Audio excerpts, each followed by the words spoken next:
Aleluia! Aleluia! Aplauda o Senhor Jesus. Irmãos, que alegria estar aqui com vocês. É o terceiro culto hoje. Estar na casa do Senhor é muito bom. Deus os abençoe. As crianças podem participar do seu culto. Uma mensagem especial que nós temos para as crianças. E hoje nós estamos encerrando a nossa série sobre ser igreja, ser família. Quero agradecer a você que nos visita. É muito bom ter vocês conosco. Vamos orar? Pai, nós te agradecemos porque o Senhor é maravilhoso. A tua misericórdia dura para sempre.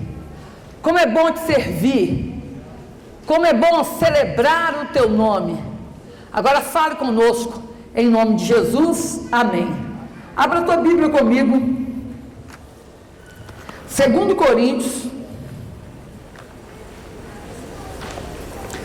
Coríntios, capítulo 13.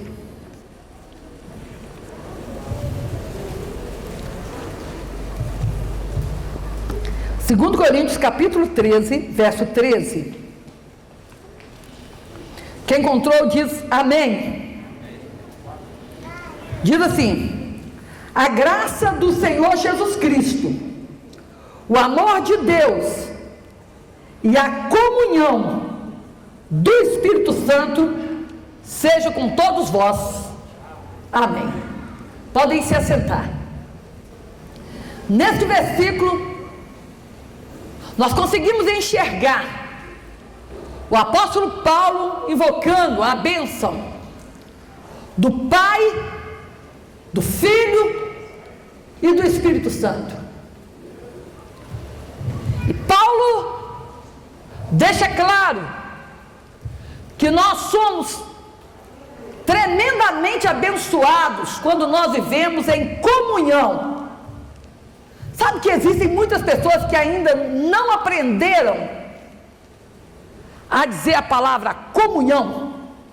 Existem pessoas que ao invés de falar comunhão, eles entendem comunhão, como se fosse unhar os seus irmãos, ferir os seus irmãos com as unhas. Mas a Bíblia fala sobre esta bênção de vivermos em comunidade. Irmãos, o que significa comunhão? Só pode viver em comunhão as pessoas que têm alguma coisa em comum. E nós temos. Nós temos a nossa fé. Nós temos e servimos o nosso Deus. Nós temos a nossa igreja. Por isso, nós estamos em comunhão, porque temos muita coisa em comum. A comunhão é algo indivisível, não pode se dividir. Quando alguém divide, está quebrando a comunhão. E isto entristece muito o Espírito Santo. Deus nunca irá aceitar que alguém viva isolado. Deus jamais irá aceitar que alguém viva em isolamento. E por quê? Porque mesmo Ele sendo Deus autoexistente e autossuficiente, Deus sempre viveu em comunhão. É perfeita a comunhão do Pai, do Filho e do Espírito Santo. Três pessoas distintas que vivem em perfeita comunhão. Nós atribuímos ao Pai, preste atenção, nós atribuímos ao Pai a obra da criação. Nós atribuímos ao Filho a obra da redenção. E nós atribuímos ao Espírito Santo a obra da regeneração. Entretanto, mesmo o Pai, sendo Criador, Bíblia deixa claro que o Filho e o Espírito Santo, eles tiveram participação da obra da criação. Gênesis capítulo 1, versículo 1, diz: no princípio criou Deus os céus e a terra. No princípio criou Deus, significa o Pai criou os céus e a terra. Entretanto, em Colossenses capítulo 1, versículo 16 diz: porque nele, o Cristo, o Filho, foram criadas todas as coisas que há nos céus e na terra. João capítulo 1, versículo 1, falando de Cristo, diz assim: no princípio era o Verbo, e o Verbo estava com Deus, e o Verbo era Deus.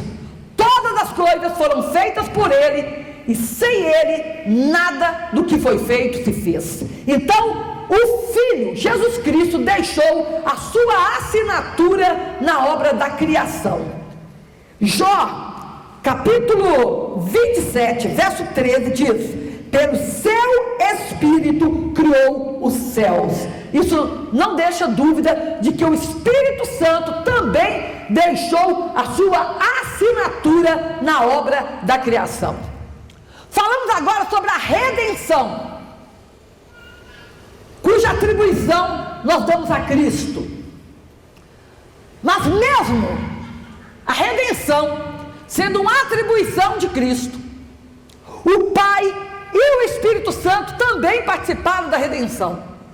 Mateus capítulo 1, verso 35, quando o anjo Gabriel aparece para Maria e diz a ela: salve, agraciada entre as mulheres, ele diz: descerá sobre ti o Espírito Santo, e o poder do Altíssimo Deus te envolverá. E ele fala que ela seria mãe de um menino que receberia o nome de Emanuel, que significa Deus conosco. Então, mesmo Cristo sendo o autor da obra da redenção, o Pai e o Filho deixaram as suas assinaturas na obra da redenção.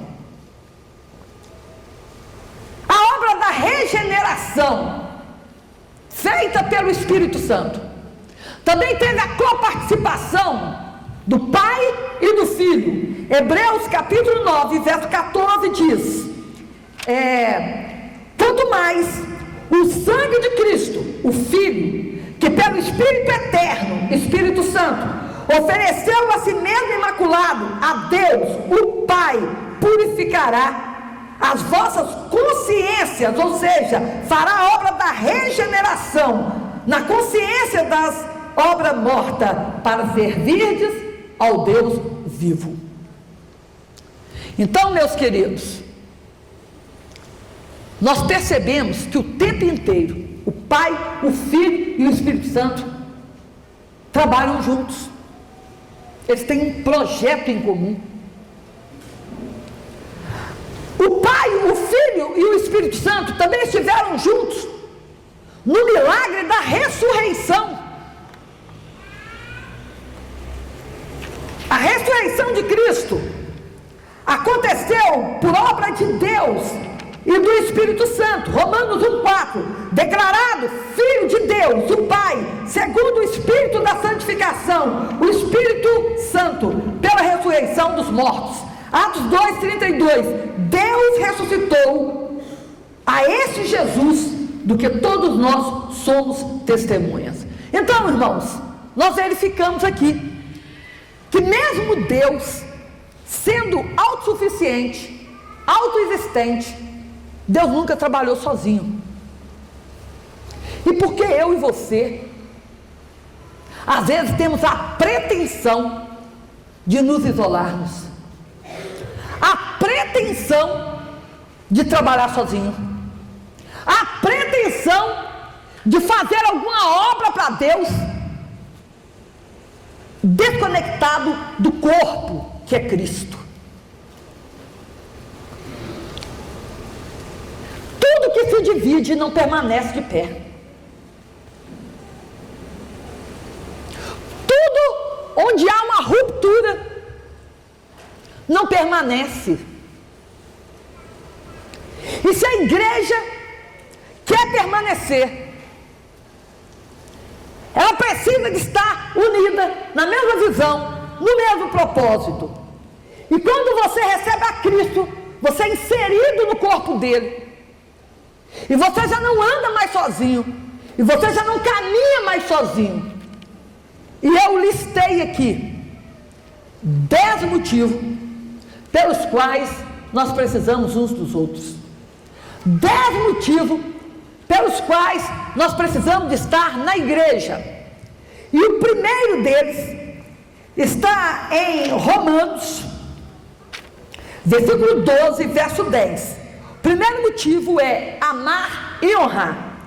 Amai-vos cordialmente uns aos outros, proferindo-vos em honra. Amém? Amai-vos uns aos outros, proferindo-vos em honra. Não é só amar, mas também honrar. Nós precisamos de amar uns aos outros, mas este amor, ele precisa de ser comunicado, ele precisa de ser expressado. Eu tenho muita dificuldade de acreditar em um amor que não se expressa. Deus, ele expressou o seu amor por nós de uma forma fantástica. A Bíblia diz que Deus amou o mundo de tal maneira, e ele expressou esse amor. E como ele expressou? Enviando o seu Filho único, para que todo aquele que nele crê não pereça, mas tenha a vida eterna. E a honra é uma forma de expressar amor. Essa semana foi o Dia dos Namorados, e uma ótima oportunidade para você honrar a sua esposa, para você honrar o seu marido, para você honrar o seu noivo, sua noiva, seu namorado. Quem ganhou presente aí? Levanta a mão. Oh, glória a Deus. Eu amei o presente que o Caio deu para a Deinha. Olha o que crente raiz faz. Me dá o presente aqui.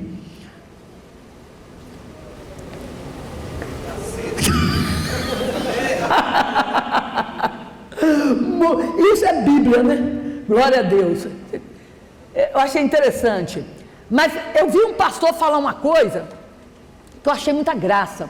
O pastor falou assim que ele nunca, 10 anos de casado, ele nunca havia levado flores para a esposa. Aí ele chegou em casa com um buquê de flores muito lindo para entregar para a esposa. E a esposa ficou admirada. Puxa vida! O que deu em você hoje? Você me trouxe flores, você nunca me trouxe flores. Ai, amor, te amo. Aí ele falou com ela assim: olha, eu quis ajudar o cara, ele estava vendendo 3 por 5. Naquele momento ele acabou com todo aquele ambiente, né, de romantismo. Ele quis ajudar o cara, não foi honra à sua esposa. Tem marido que dá de presente para a esposa uma panela. Eu conheci um irmão que deu de presente para a esposa uma lata de tinta, né? Então, muito original, né? Mas a verdade, irmãos, é como é interessante. Preste bem, quando a gente sabe honrar. E a Bíblia diz que nós não devemos só amar de palavras, mas nós devemos honrar.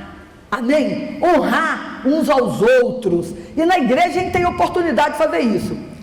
A segunda maneira é serviço.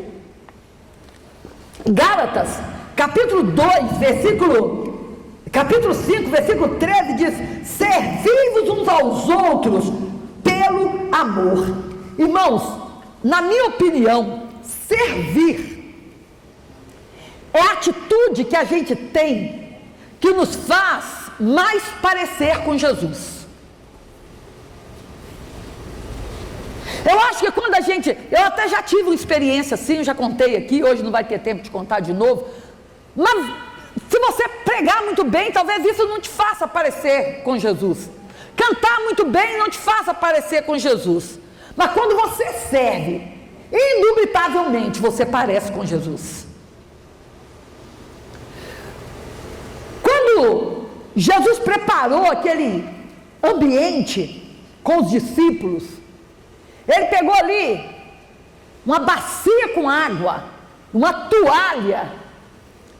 Irmãos, aquilo foi muito interessante, porque na época de Jesus as ruas não eram pavimentadas e o meio de transporte eram animais. As sandálias que usavam eram sandálias abertas. Então as pessoas que caminhavam pelas ruas tinham seus pés empoeirados. Havia em seus pés fezes de animais. E quando alguém chegava em uma casa, uma visita chegava, a tarefa de lavar os pés das visitas era dada para o escravo mais desprezível da casa. O escravo mais desprezível da casa era quem lavava os pés. E naquele momento que Jesus pegou a toalha para lavar os pés dos discípulos, irmão, Jesus estava se colocando no lugar do escravo mais desprezível, mesmo ele sendo o Senhor. Porque para servir, irmãos, a gente precisa de humildade. O pecado que nos impede de servir é o egoísmo. O serviço, ele é tão abençoado, que a Bíblia diz que até um copo de água fria que você serve ao seu irmão, você ganha galardão por ele. Então é uma bênção quando nós servimos. Por isso que eu tenho paixão por pessoas prestativas. Paixão por pessoas prestativas. Pessoas que amam servir. O item 3 é sujeitar. Efésios 5:21 diz: sujeitando-vos uns aos outros no amor de Deus. Sujeitando-vos uns aos outros no amor de Deus. Irmãos, a Bíblia nos manda submeter uns aos outros. Submeter significa estar debaixo da mesma missão.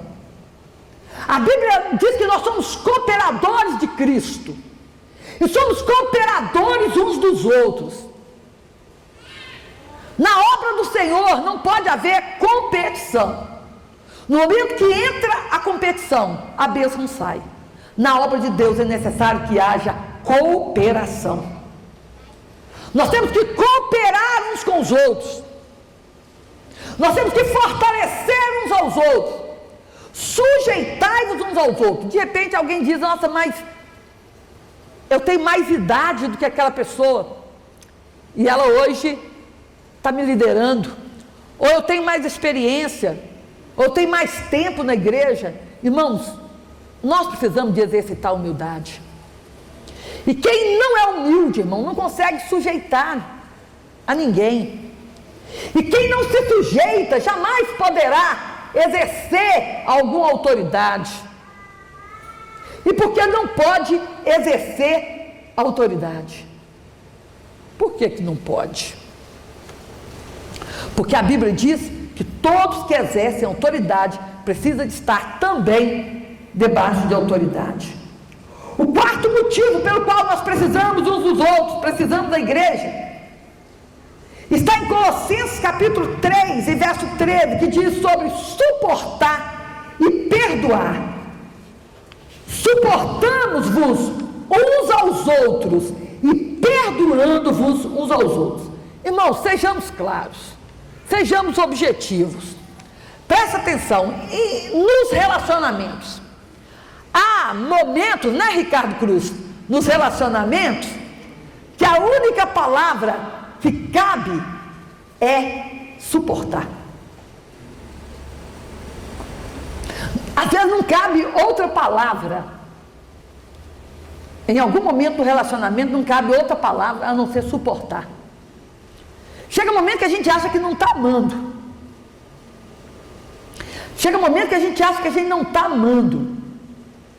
A gente está suportando. Suportando. Então a Bíblia nos manda suportar uns aos outros, irmãos. Às vezes no casamento você tem que suportar. Você acha que não está amando mais, então suporta. Até que o amor seja restaurado. Sabe? Às vezes um filho que está te dando tanto trabalho, mas você precisa de suportar. Nos nossos relacionamentos, irmãos, às vezes a palavra que cabe é suportar. Na igreja é suportar. Você tem que suportar uma ovelha, e a ovelha tem que suportar o pastor. E nós temos que suportar uns aos outros. E a Bíblia também fala sobre perdoar. Se houve a necessidade de liberar perdão, é porque alguém foi ofendido. Ontem eu postei uma frase, que quanto mais você se torna maduro, menos ofendido você fica. Irmãos, é um traço muito forte de imaturidade a pessoa que se ofende com tudo. Pessoas que se ofendem com tudo são pessoas imaturas. Imaturas. Existem coisas que nós precisamos de ignorar, outras que nós precisamos de relevar. Isso é maturidade espiritual. O quinto motivo é instruir e aconselhar. Colossenses capítulo 3, verso 9 diz: ensinando e admoestando-vos uns aos outros com salmos, hinos e cantos espirituais. Irmãos, ensinar e admoestar. Eu acho que um dos lugares que a gente mais aprende é na igreja. A gente aprende a ser um marido melhor, uma esposa melhor, um filho melhor, um cidadão melhor, um crente melhor. Eu fico imaginando a importância da igreja para a nação. Ai do Brasil se não fosse as igrejas. Irmãos, você já parou para perguntar quantos milhões o Estado gasta com uma pessoa viciada? Quanto tempo e quanto dinheiro é investido para se recuperar um viciado? A igreja leva o viciado no final de semana e ele volta recuperado. Aleluia. Já parou para perguntar para o SUS? Pergunta para o SUS. Quanto que o governo gasta com pessoas em depressão? Quanto que o governo gasta com doenças psicossomáticas? E na igreja, quantas pessoas nesse estado foram curadas? Pessoas que queriam suicidar, pessoas que queriam se matar, e hoje estão na igreja. O quanto que o Estado gasta com pessoas viciadas em álcool? Quanto que o Estado gasta com pessoas viciadas com cigarro? E a igreja recupera essas pessoas. A igreja tem uma importância muito grande para o Estado, para a nação, para as famílias. E na igreja a gente aprende. O sexto motivo é confessar os nossos pecados e orar uns pelos outros. Tiago 5,16 diz assim: confessai as vossas culpas uns aos outros e orai uns pelos outros. Irmãos, uma das coisas que a igreja nunca deveria ter perdido era a confissão. É a confissão. A Bíblia nos manda confessar uns aos outros os nossos pecados. Não é só para Deus, é confessar uns aos outros também. Quando você confessa o seu pecado só para Deus, você é perdoado. Mas quando você confessa o seu pecado para Deus e confessa para alguém, você é curado. Agora, você precisa de ter amigos de oração, que você possa abrir o coração e confessar os seus pecados. É claro que você não pode escolher, irmãos, alguém que seja imaturo, que você vai confessar o pecado hoje e amanhã vai estar no jornal da cidade. Procura alguém que não vai usar isso contra você para te condenar, para te julgar. Mas você precisa de encontrar alguém para confessar os seus pecados. Eu sei que é difícil, não é fácil.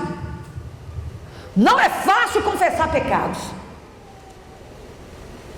Então eu vou te dar uma dica: se você não quiser confessar pecado, confesse tentações antes de pecar. Eu sei que dentro da igreja tem muita gente sofrendo condenação por causa de tentações. Eu sei que dentro da igreja tem gente que estão aí se achando indignos de fazer a obra de Deus por causa de tentações.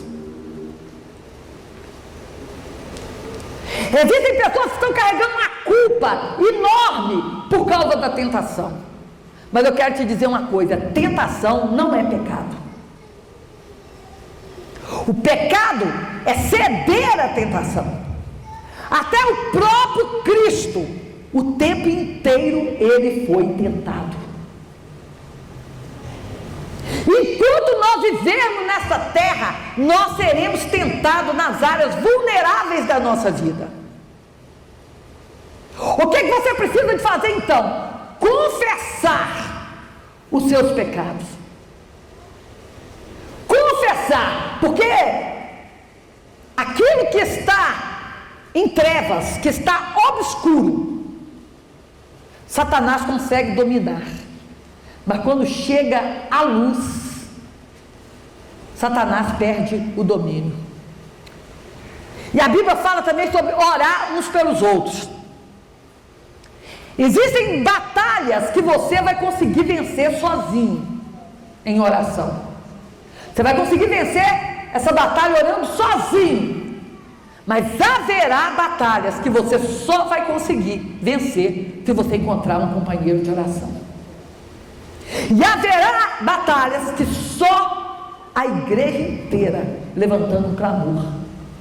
Então, nós precisamos uns dos outros, nós temos que estar juntos uns dos outros, não dá para caminhar isolado. O sétimo motivo é a exortação. Romanos 15, 14 diz: vós mesmos estáis cheios de todo conhecimento, podendo exortar uns aos outros. Tem gente que não gosta de exortação. Há pessoa que no momento que você exorta, você perde um amigo. Mas nós precisamos de alguém que nos exorte, porque a nossa tendência é errar. Nós precisamos de alguém que olhe para nós e diz: olha, não vá para esse caminho, olha, a forma que você está fazendo está errado, você não está agindo correto. E ao invés de ficar com raiva, porque a Bíblia diz que o tolo, quando é exortado, ele fica com raiva.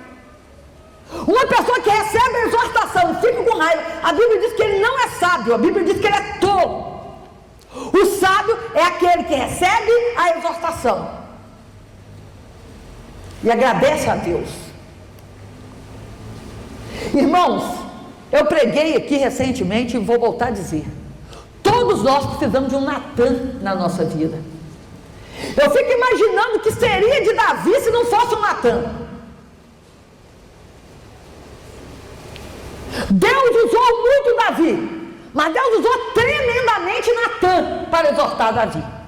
E quando nós rejeitamos um Natan na nossa vida, nós vamos errar muito. E se você não tem Natan na sua vida, a partir de hoje você vai orar para que Deus coloque um Natan na sua vida, para te exortar. E na igreja a gente encontra isto. O oitavo motivo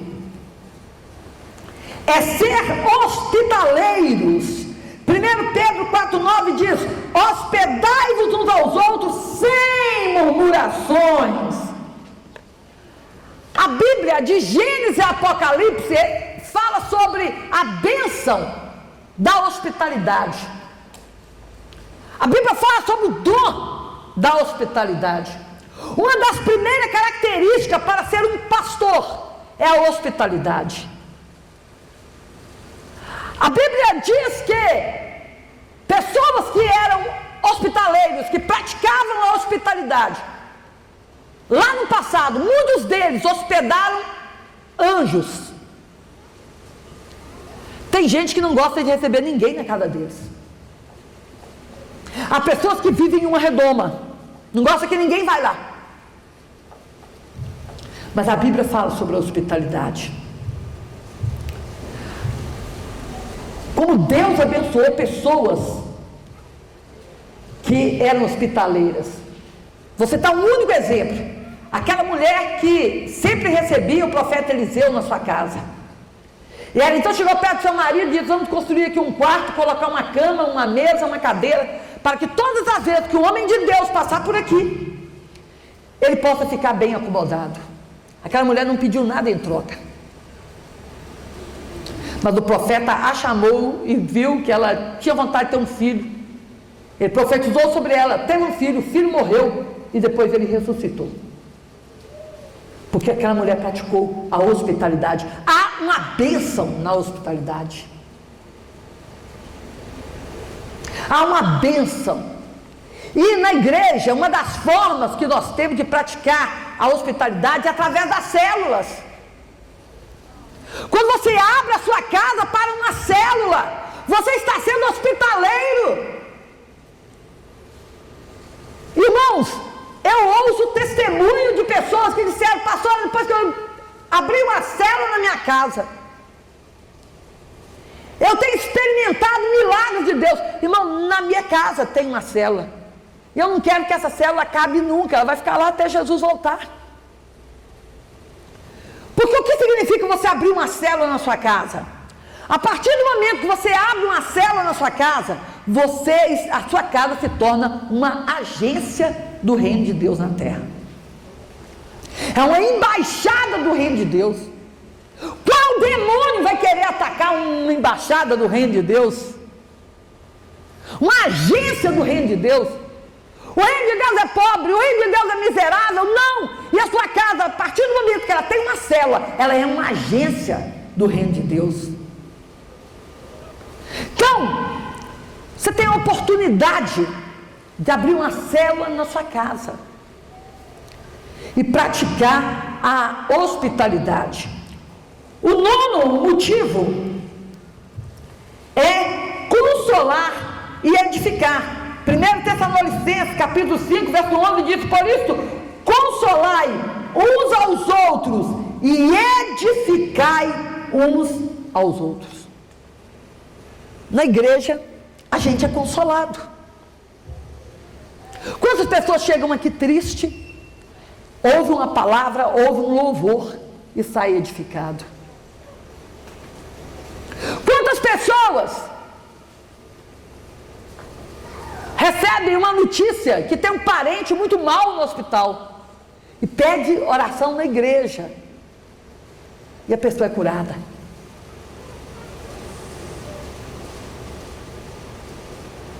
Quando você passa por uma situação difícil, você lembra que aqui na igreja, de segunda a sexta, tem as irmãs que oram. E você sabe que seu nome está lá, e se não está, você vai colocar, você vai pedir as intercessoras para orar em seu favor, você vai pedir a sua pastora para orar por você. Lá na sua célula, você vai abrir o seu coração e eles vão orar por você. Irmãos, a igreja consola, a igreja edifica. Quantos casamentos estão para acabar? E se for falar lá fora, as pessoas vão dizer: olha, já passou da hora mesmo, você já tinha que largar essa mulher, você tinha que largar esse homem. Mas aqui na igreja você vai ouvir: lute pelo seu casamento, lute pela sua família, você vai ser incentivado a isto.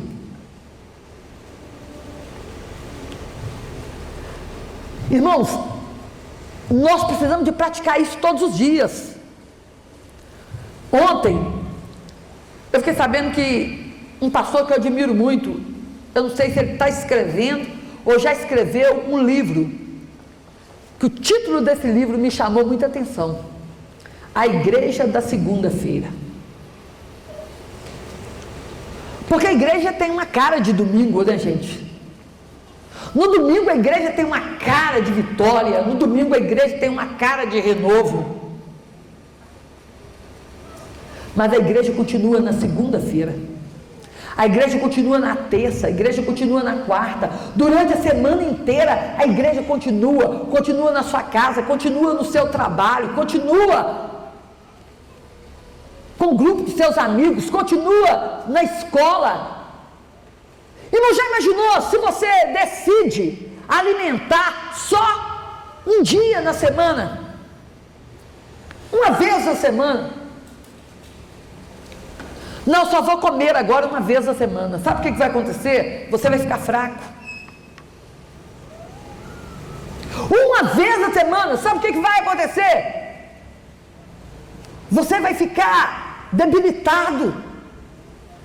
Assim as pessoas que alimentam na igreja espiritualmente só uma vez na semana, não é só no domingo que eu vou lá, você vai ficar fraco, você vai ficar debilitado. Aqui é importante essa grande celebração, é importante esse culto, mas ele tem que continuar na segunda, ele tem que continuar na terça, ele tem que continuar na quarta. Você tem que ir para as células, frequentar reuniões de oração. Irmãos, você não pode pegar sua Bíblia e só abrir no domingo. A igreja da segunda-feira, ela precisa de continuar. E o 10º motivo: levai as cargas uns dos outros. Gálatas capítulo 6, verso 2: levai as cargas uns dos outros, e assim cumprireis a lei de Cristo. Você não cumpre a lei de Cristo guardando o sábado, você não cumpre a lei de Cristo não comendo carne de porco. Você cumpre a lei de Cristo ajudando o irmão a carregar a carga. Porque tem momento que pesa, irmãos, tem momento que é pesado. E se você estiver sozinho, você não vai conseguir chegar aonde você precisa de chegar, porque está pesado, porque é complicado.